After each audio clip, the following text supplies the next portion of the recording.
O nosso muito obrigado pela sua audiência ao programa Verdades Essenciais da Fé Cristã. Nós queremos pensar neste vídeo sobre o convite da graça de Deus. Queremos convidar a sua atenção para uma verdade pregada pelo Senhor Jesus em Mateus capítulo 11, versículo 28, quando ele disse: "Vinde a mim todos os que estáis cansados e sobrecarregados, e eu vos aliviarei." Certamente você já leu alguma vez Mateus 11, de 28 a 30, ou você alguma vez já ouviu alguma mensagem, algum estudo bíblico nesta linda porção bíblica. É interessante se ressaltar nesta ministração que Mateus capítulo 11, versos de 28 a 30, é uma das passagens bíblicas mais conhecidas das Sagradas Escrituras. É interessante também que se ressalte que, ao lermos os 4 evangelhos, Mateus, Marcos, Lucas e João, nós iremos perceber que só Mateus foi inspirado pelo Espírito Santo para registrar esta verdade dita, pregada, ensinada pelo Senhor Jesus. Mateus capítulo 11, versos de 28 a 30, esta porção bíblica ela é conhecida mundialmente no contexto cristão, evangélico ou protestante como o convite universal de Cristo ou o convite da graça de Deus. Queremos pensar um pouco com você sobre a palavra graça e a doutrina sobre a graça. É interessante também que se diga nesta palestra que a palavra graça é uma das palavras mais importantes da literatura bíblica. Nós iremos encontrar com muita frequência a palavra graça, tanto nos livros do Velho Testamento, como também nos livros do Novo Testamento. Falar em Novo Testamento, a Bíblia, o Novo Testamento, originalmente, foi escrito no grego koiné, o grego comum ou popular. E a palavra graça, na língua grega, chama-se charis. A palavra charis, em grego, graça em português, significa favor imerecido. Nós teremos a oportunidade de gravar, no futuro próximo, uma palestra sobre a distinção ou a diferença da graça comum para a graça ou da graça especial. Mas eu quero só adiantar para você que, estudando a doutrina sobre a graça comum, nós iremos perceber que Deus, no exercício da sua graça comum, Ele abençoa não só os crentes, não só as pessoas que creem nele, não só as pessoas que já foram regeneradas pelo Espírito Santo, mas a Bíblia diz que pessoas descrentes, pessoas ímpias, pessoas que não temem a Deus, pela graça comum, também são abençoadas por Deus. Por exemplo, a nossa vida biológica, o ar que nós respiramos, a nossa inteligência, a chuva que cai sobre a terra, o sol que Deus libera sobre a terra, tudo isso são manifestações da graça comum.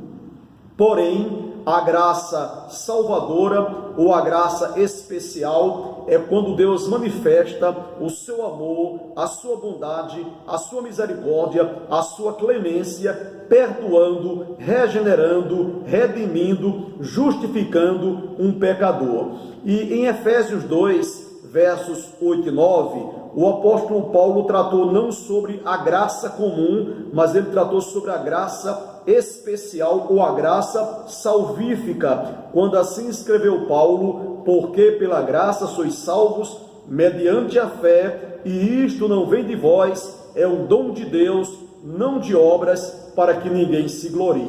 Nós queremos convidar você agora a pensar um pouco comigo sobre o Senhor Jesus Cristo. Ele que fez o convite: "Vinde a mim todos os que estáis cansados e sobrecarregados, e eu vos aliviarei." E você sabe quem é Jesus? É interessante que você saiba quem é a pessoa do Senhor Jesus, para que você possa entender melhor o que vem ser a manifestação da sua graça, da sua bondade, da sua misericórdia. Ao lermos o capítulo 1 do Evangelho de João, o apóstolo João foi inspirado pelo Espírito Santo para apresentar Jesus como um ser eterno, um ser divino, um ser incriado, um ser atemporal, um ser imortal. João apresenta Jesus como o Criador de todas as coisas. Por isso que João assim escreveu: no princípio era o Verbo, e o Verbo estava com Deus, e o Verbo era Deus. João capítulo 1, versículo 1. E em João 1,14, assim está escrito: e o Verbo, que é Jesus, se fez carne e habitou entre nós, e vimos a sua glória, glória como do unigênito do Pai. Mas ao lermos o Evangelho de João, nós iremos encontrar outras verdades a respeito do Senhor Jesus. E João, ele apresenta Jesus como Deus, como um ser eterno, um ser divino, um ser incriado. Mas ao lermos João 1,29, a Bíblia declara que Jesus, ele é o Cordeiro de Deus que tira o pecado do mundo. A Bíblia diz que certo dia João Batista estava com alguns dos seus discípulos e Jesus ia passando próximo a eles, e João Batista, apontando para o Senhor Jesus, João disse aos seus discípulos: eis o Cordeiro de Deus que tira o pecado do mundo. Em João 1,33, João Batista apresentou Jesus como aquele que batiza com o Espírito Santo aquelas pessoas que creem em Jesus, aquelas pessoas que aceitam Jesus como Salvador. E João disse: eu vos batizo com água para arrependimento, mas vem um após mim que é mais poderoso do que eu, ele vos batizará com o Espírito Santo, né? E ao lermos também João 6, verso 35, nós iremos perceber que Jesus, em um dos seus sermões, em uma das suas pregações, ele se apresentou como alimento espiritual para a alma do pecador. Jesus disse: eu sou o pão da vida, aquele que comer de mim jamais terá fome. Ele disse: eu sou a água da vida, aquele que beber de mim jamais terá sede. Ele também se apresentou no Evangelho de João como a luz do mundo. Jesus disse: eu sou a luz do mundo, aquele que me segue não andará em trevas, mas terá a luz da vida. Em João 11:25, o Senhor Jesus se apresentou como a ressurreição e a vida. Ele diz: eu sou a ressurreição e a vida, todo aquele que crê em mim, ainda que morra, eu o ressuscitarei no último dia. Por isso que um crente, um pecador convertido na pessoa do Senhor Jesus,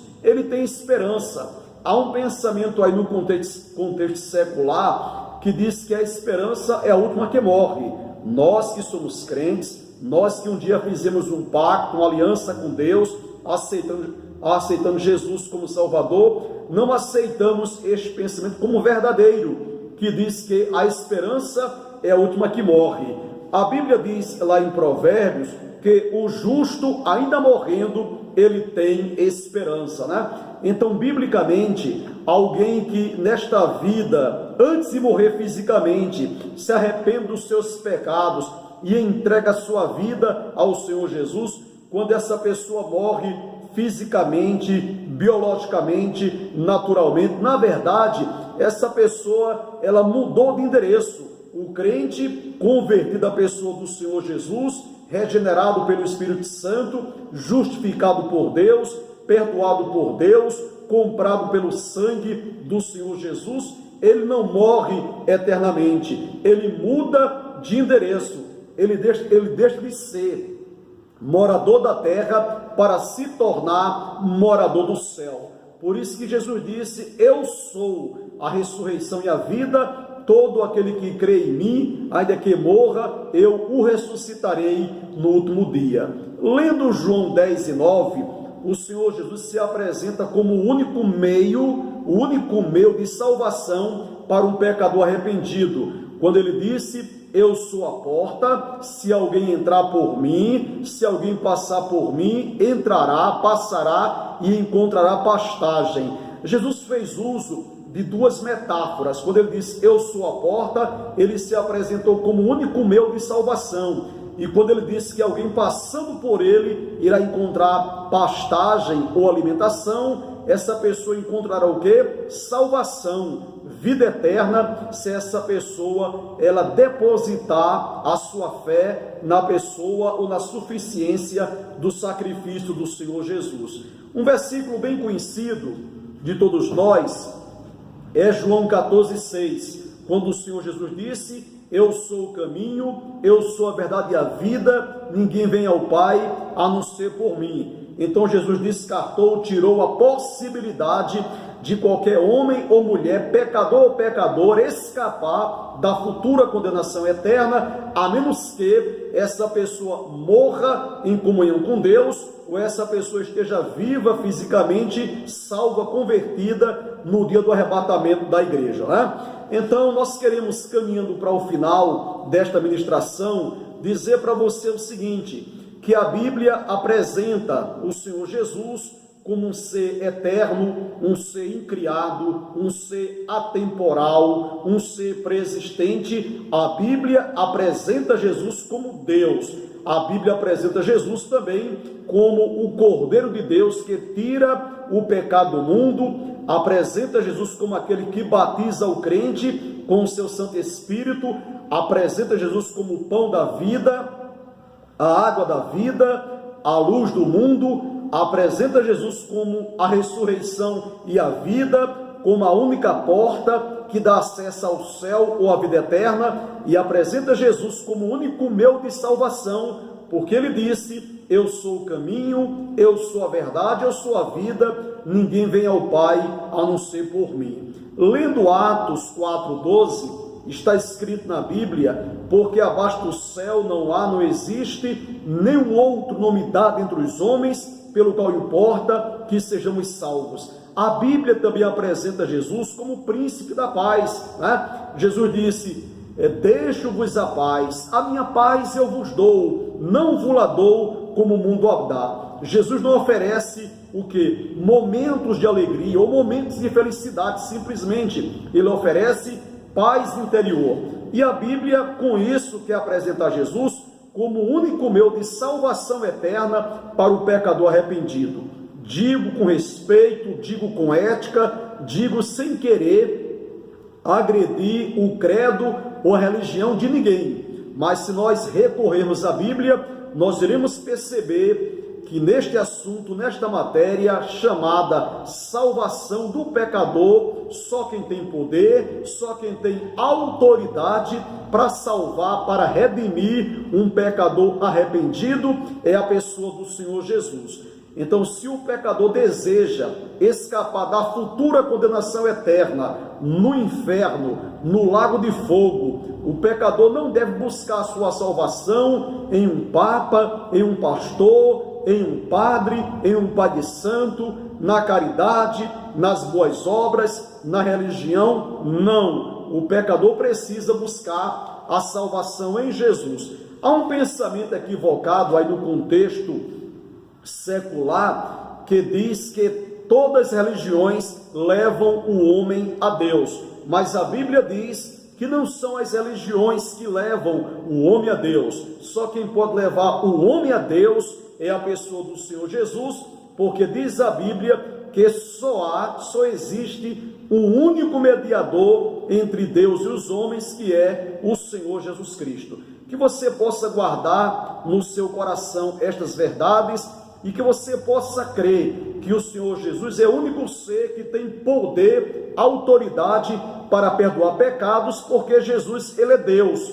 Jesus é o único libertador do pecador arrependido. Em João 8, versos 32 e 36, Jesus disse, e conhecereis a verdade, e a verdade vos libertará. Se, pois, o Filho vos libertar, verdadeiramente sereis livres. E Jesus oferece certeza, convicção de salvação para aquelas pessoas que com vida física neste mundo se arrependem dos seus pecados e aceitam a Jesus como Salvador. Em João 5,24, disse o Senhor Jesus, Na verdade, eu vos digo que todo aquele que ouve a minha palavra e crê naquele que me enviou tem a vida eterna, não entrará mais em juízo, mas passou da morte para a vida. E em João 3,16, o Senhor Jesus declarou, Porque Deus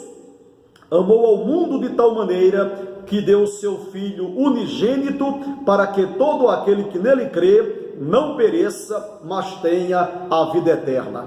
Que Deus, pela sua graça e misericórdia, possa aplicar estas verdades no seu coração. E saiba o seguinte, pela graça comum, Deus, ele dá ao homem vida biológica, Deus libera o oxigênio, o sol, Deus dá inteligência, Deus pode até curar o corpo, as emoções de um pecador, mas pela graça especial, a salvação, ela só se alcança quando o pecador, iluminado pelo Espírito Santo, ele aceita essa salvação, essa graça que é oferecida por Deus a ele gratuitamente, porque diz a Bíblia, porque pela graça sois salvos mediante a fé, e isto não vem de vós, é um dom de Deus, não de obras, para que ninguém se glorie.